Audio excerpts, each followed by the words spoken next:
мен сол өткен. Яғни одан кейін бірақ 5 қыз бергенді алла. Сөйтіп жүргенде күйеуіміз екеуміз болады. Ол адам осы отбасының асыраушысы болады.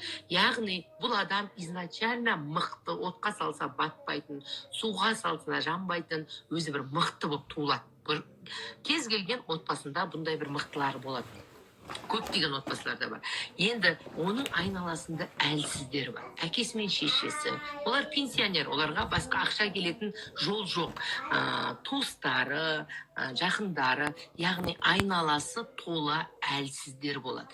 Енді ақша мыналарға келе алмайды. Өйткені бұлар жұмыс істемейді, пенсияда, или жұмысқа барғысы келмейді, или өздерін жертва состояниесінде өмір сүреді. Өте әлсіз адамдар. Бұлардың барлығы әлсіздер. Біреу ғана отбасында бас көтерер. Біреу немесе екеу ғана болады. Әдетте отбасында мықты. Енді ақша жоғарыдан осы мықтыға түсу арқылы, мықты арқылы мыналардың несібесі беріле бастайды. Міне, мықты арқылы мыналар оның жаңағы тойына, ауырғанына, басқасына көмектесу керек. Бірақ өзінің басына шығарып паразитке айналдыру емес, өзінен артылғанын беру, яғни мықты арқылы мына әлсіздерге көмек қолы келу керек. Бұл закон жизни. Өйткені мына қартайған әке мен шешенің ақша табатын пенсиядан басқа мүмкіндігі жоқ. Яғни әке мен шешенің несібесі осы сәтте оның баласы арқылы қайту керек. Баласы арқылы. Мен жаңағы Айжанға айттым. Сен енді әкең мен шешеңе ақшаңды бергің келмей жатыр. Өйткені олардың тарапынан ешқандай благодарность жоқ. Яғни сен ақша берген сайын, міне сенсің мынау сенің әкең мен шешең, оларға ақша берген сайын олар саған ешқандай алғыс айтып жүрегін білдіріп жатқан жоқ. Ал сен оларға бергің келмей тұр, жының келіп жатыр. Не себепті алғыс айтпайды деп. Енді мен осы жерде бір нәрсені айтқым келеді. Өмірде екі түрлі адам болады. Біреу мықты, міне мықты. Біреуі әлсіз. Анандай бір әңгіме бар ғой. Анадан қай балаңды жақсы көресің дегенде, дәл қазір қиналып тұрған баламды, дәл қазір әлсіреп тұрған баламды жақсы көрем деген сияқты бір жауап бар. Яғни сен мықты болсаң, бұның қайтарымы ретінде сенің ақшаң бар, жетістігің бар, жарқын өмірің бар, я мықтының. Ал әлсіздің ақшасы жоқ, жетістігі жоқ, жарқын өмір жоқ болғанымен, бұл байқұста елдің жанашырлығы бар. Өйткені әлсізге ата-ана болсын, басқалар, бейшара ғой, байқұс қой деп жанашып тұрады. Ал сен байқұс ақшаң болған үшін, байқұс емес, мықты.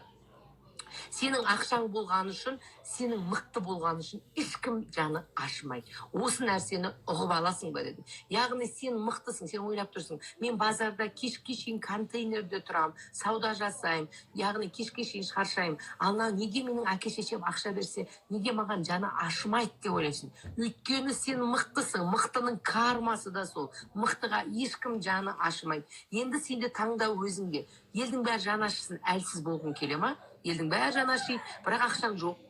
Или болмаса ешкім жаны ашмай қойсын маған, ешкім маған бейшара деп аямай қойсын, бірақ менің ақшам бар, дүнием бар, жетістігім бар, жарқын өмірім бар.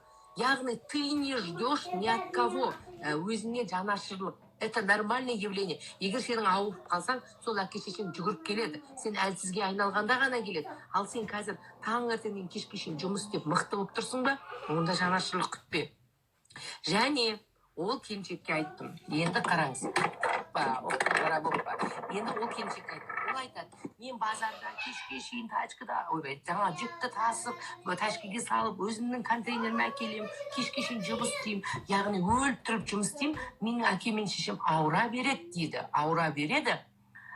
Мен оларды, яғни шіркінай айтам дейді. Сендерге артық ақшам болса, мен сендерге шетелге емдетер едім ғой. Менің артық ақшам жоқ қой деген сөзде стоп дедім. Яғни осы жерде ол келіншек өзіне блок жауып тұр. Менің артық ақшам жоқ қой, мен бейшарамын ғой, сондықтан мен әке шешемді емдете алмаймын ғой деп. Сен неге? Менде соншалық көп ақша болады, что мен соншалық көп ақшаның проводнигі боламын, бүкіл мұқтажға, жетім жесірге, ақшасы жоқтарға көмектесемін, что мен әкем мен шешемді Кореяға барып емдетем деген неге запросты жібермейсің? Сен өзіңнің ақшаңды өзің жауып тұрған адамсың ғой. Яғни отбасында қайталап айтамын, бір мықты болады. Сол мықты арқылы бүкіл адамдардың ауырған кезінде, тойы болған кезінде, қажетті кезінде ақшаның барлығы тек мықты арқылы жетеді. Егер мықты, жоқ мен ақша бергім келмейді, сәл мықты да бір шамалы көтерілгеннен кейін, бұл менің ғана ақшам, менің ғана несібем деп, мықты да бір қолын ұстап, аяп, егер бергісі келмей, аналардың барлығы мен жеп жатыр, менен тек қана ақша алғысы келеді, бұлардың бәрі маған жан ашымайды, бұлардың бәрі мені қорғысы келеді деген сезім болатын болса, все бітті, ақшасының потологы жабылады. Сіз де таңдау өзіңізде. Мықты боласыз ба? Әлсіз боласыз ба? Әлсіз болып жұрттың бәрі жан ашып жүрсін, бірақ ақшаңыз жоқ. Пожалуйста, сізге бәрі жан ашиды, сізді ешкім жамандамайды. Мықтының тауқыметі де бар. Мықты болғаннан кейін оған ешкімнің жан ашымайды. Біріншіден даже әке-шешесінің жан ашымайды кейде мықты ұлдарына. Ана бейшараға берсейші деп ұрсады. Ана сорының бала-шағасы аш жүр ғой деп ұрсады мықтыға. Және мықтыны всегда жамандайды. Өйткені мықтының кармасы да бар. Яғни сен за все надо платить дейді. Сен мықты болғаның үшін, жарқын өмір көрген үшін, әлемді көріп жүрген үшін, ты платишь за это чем-то. Чем ты платишь? Ты платишь тем, что ешкім саған жан ашымайды. Пожалуйста, жан ашымай қойсын. Я не хочу, чтобы маған біреудің жан ашығанын. Құдайдың жан ашысын маған. Және екінші, сені всегда кінәлайды. Мықтыны всегда кінәлайды. Ана бейшараны кінәламайды. Өйткені оған айтады, ол оңбаған. Мықты ешкімге жақпайды. Өйткені ол мықты. Сенің міндетің өзіңнен өткен ырыс несібе арқылы қаншалықты жүздеген адамға көмектесетін проводник болайын мен. Қаншама жетім жесірге көмектесетін проводник болайын. Алла маған ырыс несібені берші. Мен осы ырыс несібе арқылы бүкіл жетімге, жесірге, мұқтажға, қажетті адамның бәріне ақшаны мен арқылы берейін деп, сол уәдеңнен танбасаң, Алла үстіңе ырыс несібені солай ағызады, что сенің ол ақшадан, мына ақшаның бәрі қайда келді деп есіңнен тануың да мүмкін. Егер сен мықты болсаң, әрине, жұмысыңды істейтін болсаң, өмірден қорықпайтын болсаң, Алла саған қажетті ақшаны. Ал егер сен, жоқ, мен бергім келмейді, мен әке-шешеме олар неблагодарны, анау неблагодарны, я не хочу отдавать, это мои деньги деп ойласаң, все, поток жабық. Түсінікті ма? Түсінбедіңіздер ма?